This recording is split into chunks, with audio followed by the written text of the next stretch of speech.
त्रिदलं त्रिगुणाकारं त्रिनेत्रं च त्रियायुधं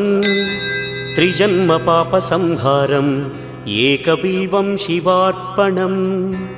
त्रिशाखैः बिल्वपत्रैश्च अच्छिद्रैः कोमलैः शुभैः तव पूजां करिष्यामि एकबिल्वं शिवार्पणम् कोटिकन्या महादानं तिलपर्वतकोटयः काञ्चनं शैलदानेन एकबिल्वं शिवार्पणम्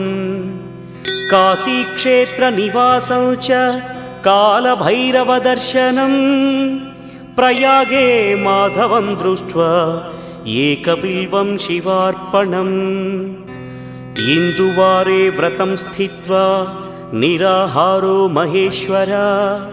नक्तं हौष्यामि देवेश